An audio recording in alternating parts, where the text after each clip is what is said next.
Assalamualaikum warahmatullahi wabarakatuh. Perkenalkan, nama saya Kansanis Rina dari kelas 2B Teknik Informatika.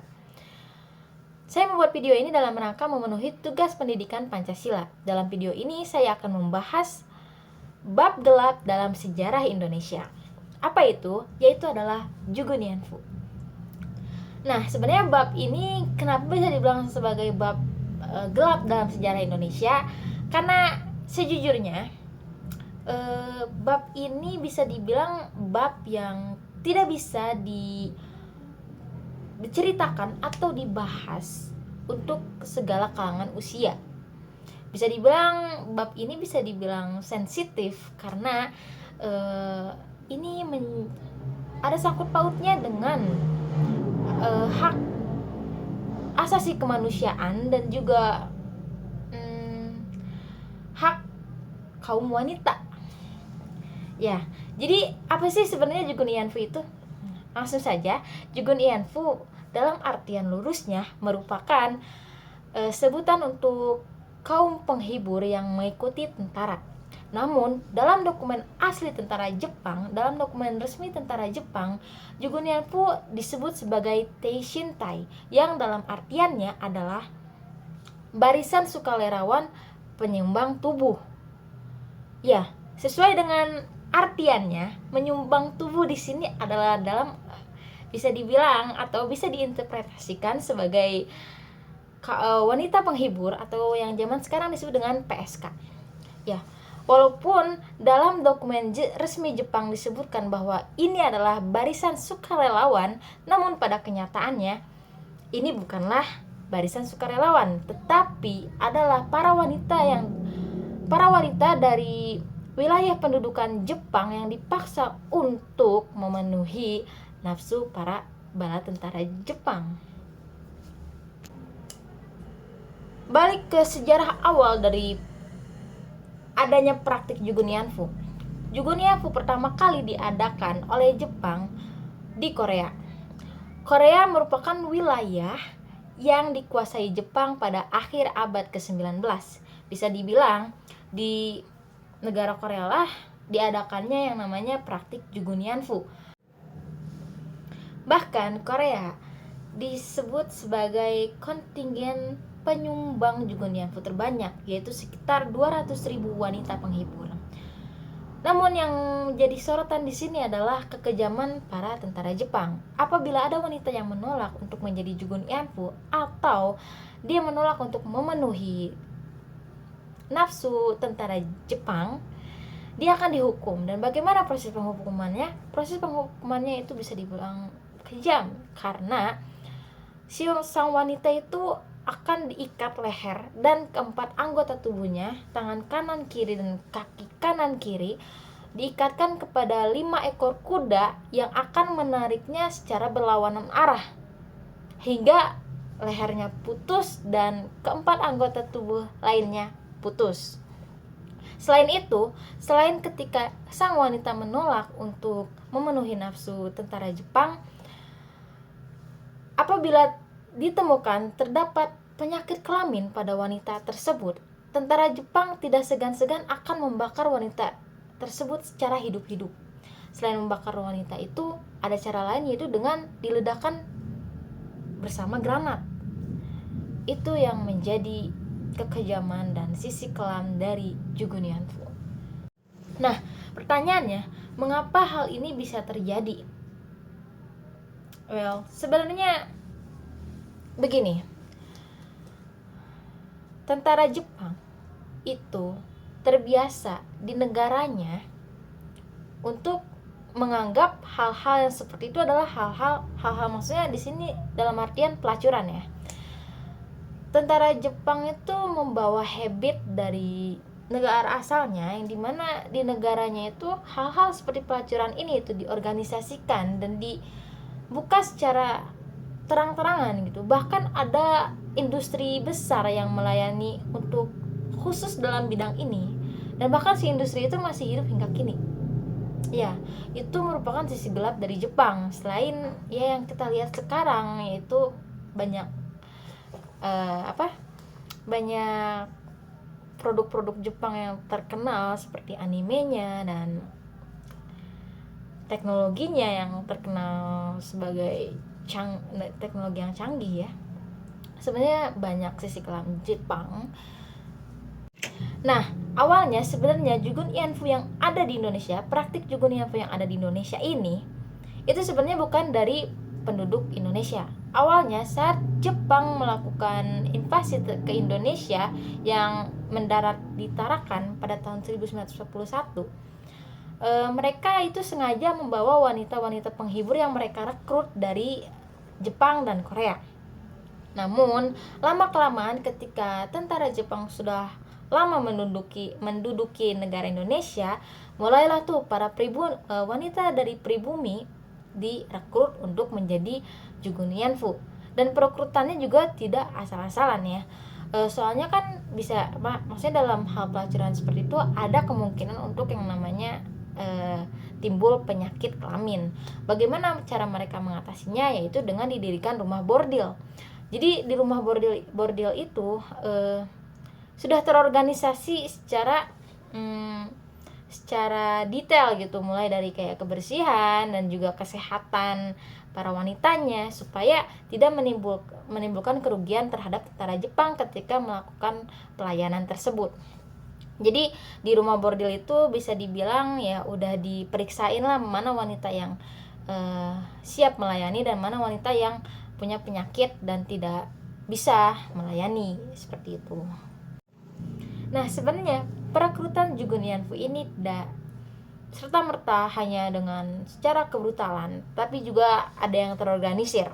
Terorganisir maksud di sini adalah jadi perwira Jepang ini mengumumkan atau memaksa para kepala desa atau yang disebut pada zamannya adalah tonarigumi untuk mengumpulkan wanita-wanita yang siap dijadikan Jugun Ianfu. Nah, pada masa perekrutan Jugun Ianfu atau pada masa penjajahan Jepang, karena salah satu aturan dalam menjadi seorang Jugun Ianfu adalah tidak bersuami. Namun sayangnya di Jawa, wanita-wanita yang masih bisa dibilang belum bersuami dan siap untuk melayani pria, yang tersisa hanyalah wanita-wanita yang berusia 13-14 tahun. Jadi bisa dibilang usia tersebut masih belia dan mereka dipaksa untuk memuaskan nafsu para tentara Jepang. Terdapat salah satu dokumen yang diceritakan langsung oleh narasumber aslinya, yaitu seorang wanita yang pernah menjadi Jugun Ianfu pada masa penjajahan Jepang bernama Madiem. Di sini saya mengambil referensi dari buku Nino Torino yang berjudul Di Bawah Matahari Terbit. Buku ini menjelaskan tentang penjajahan atau bisa dibilang tentang sejarah kependudukan Jepang di Indonesia dari 1941 hingga 1945. Nah, dalam buku ini dijelaskan bahwa seorang wanita muda yang pernah dipaksa menjadi pemuas nafsu tentara Jepang adalah Mardiem pada usia 13 tahun. Pada usia 13 tahun dan telah ditinggal mati oleh ayahnya, Mardiem terbujuk untuk mendaftarkan diri sebagai pemain sandiwara. Nah, jadi pada masa penjajahan Jepang, perekrutan Jugun Ianfu ini juga melakukan hal yang licik, yaitu dengan cara menipu para wanita yang memiliki mimpi. Tentara Jepang membujuk mereka untuk memenuhi mimpi mereka. Ada yang bermimpi untuk mendapatkan pendidikan, ada yang bermimpi untuk menjadi pemain sandiwara seperti Mardiem yang disebutkan dalam buku ini. Mereka dibujuk supaya mimpi mereka terpenuhi. Padahal pada kenyataannya ketika mereka sudah sampai pada tempat tujuan yang dituju oleh tentara Jepang, mereka pada kenyataannya malah dijadikan budak seks tentara Jepang, seperti itu. Nah, di sini tuh si Mardiem dibujuk, diiming-imingi untuk menjadi pemain sandiwara yang akan dikirimkan Jepang ke Kalimantan. Bersama 48 wanita sebayanya, dia bertolak dari stasiun Tugu di Yogyakarta. Dia sama sekali tidak memiliki prasangka buruk terhadap tentara Jepang karena perlakuan tentara Jepang yang ramah. Jadi kayak serigala berbulu domba gitu. Rombongan itu kemudian bertolak dengan kapal laut dari Surabaya ke Banjarmasin. Akan tetapi ketika tiba di tempat tujuan di Telawang, Mardian ternyata dijadikan budak seks oleh tentara Jepang. Dia mendapatkan nama julukan dari tentara Jepang dengan nama Momoye dan dipaksa melayani 20 orang pria setiap harinya. Nah, ketika Mardian hamil dan diketahui oleh pemimpin asramanya, dia malah dipaksa menggugurkan kandungannya. Tanpa menggunakan obat bius, perutnya diremas oleh 4 orang pria supaya dia keguguran. Setelah beberapa hari istirahat akibat dari keguguran itu, dia dipaksa lagi beroperasi atau melayani pria Jepang untuk dipenuhi nafsunya. Nah, ada lagi selain Mardian, derita serupa dialami oleh Suhana yang dijadikan Jugun Ianfu di Cimahi. Akibat harus melayani 10 tentara Jepang setiap harinya, dia harus menjalani operasi rahim yang membuatnya tidak dapat memiliki anak lagi. Lebih buruknya lagi, ketika orang tua Suhana mengetahui bahwa Suhana dijadikan budak seks dan orang tuanya karena khawatir mereka mencari Suhana, namun pada akhirnya kedua orang tuanya yang berusaha mencari Suhana dibunuh oleh tentara Jepang.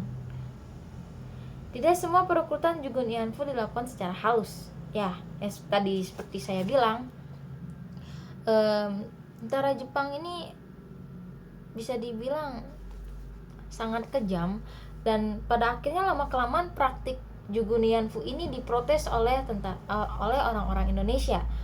Ya, bisa dibilang lewat jalur diplomasi, karena waktu itu juga kan Jepang berusaha untuk mengambil hati rakyat Indonesia. Bagaimana mereka bisa mengambil rakyat Indonesia kalau praktik Jugun Ianfu ini masih beroperasi di Indonesia, yang dimana ini merugikan rakyat Indonesia. Jadi pada saat itu orang-orang Indonesia mulai melakukan perlawanan terhadap praktik Jugun Ianfu ini. Ketika pada di suatu pulau ketika sedang dilakukan perekrutan Jugun Ianfu, banyak rakyat dan masyarakat di pulau itu berbondong-bondong mendatangi perwira Jepang untuk minta dikembalikan anak-anak mereka untuk tidak dijadikan Jugun Ianfu. Namun sayangnya usaha mereka gagal, tapi ini bisa dibilang awal dari kebangkitan rakyat Indonesia terhadap perlawanan Jepang, terhadap penjajahan Jepang. Ini merupakan awal dari perlawanan rakyat Indonesia terhadap penjajahan Jepang. Ya, jadi tidak ada salahnya yang namanya perjuangan.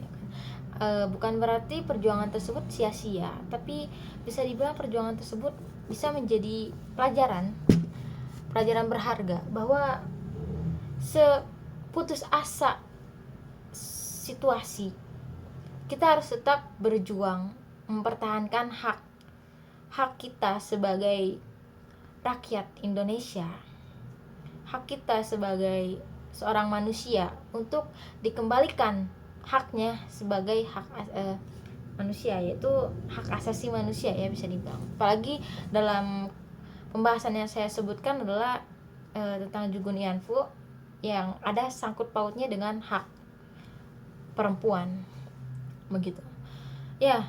Jadi sebenarnya emang bab ini tuh jarang dibahas, karena seperti yang saya bilang tadi, pembahasannya cukup berat karena tidak semua kalangan usia bisa tidak semua pembahasan ini tidak cocok untuk semua kalangan usia, dan pembahasannya bisa dibilang sensitif karena berbau dengan hak perempuan selain hak asasi manusia. Melalui pelajaran ini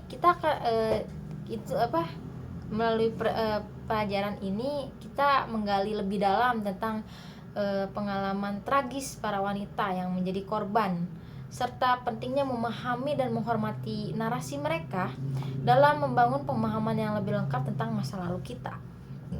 Ya, jadi sejarah itu penting untuk dipelajari karena sejarah merupakan masa lalu kita. Walaupun kita belum lahir pada saat peristiwa tersebut, tapi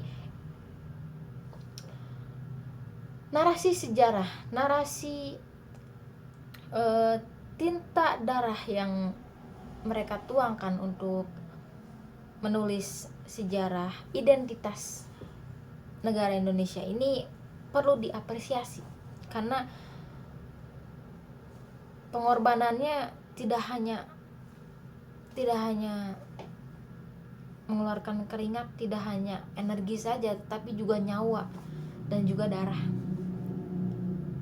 Ya, jadi mari kita bersama-sama menelusuri jejak sejarah yang penting namun sering terlupakan, yaitu tentang Ujung Kunia tadi, sebagai langkah awal dalam memahami dan menghormati perjuangan yang mereka alami. Banyak sekali orang-orang zaman sekarang yang menganggap enteng sebuah sejarah. Itu mah kejadian zaman dulu yang bisa dibilang gak ada hubungannya sama kehidupan mereka sekarang. Padahal pada kenyataannya mereka bisa menikmati internet, mereka bisa makan, mereka bisa minum secara bebas, mereka bisa mendapatkan hak mereka sebagai manusia secara bebas. Itu karena berkat perjuangan para pahlawan. Para Jugunian Fu tersebut juga termasuk bisa dibilang pahlawan. Karena apa?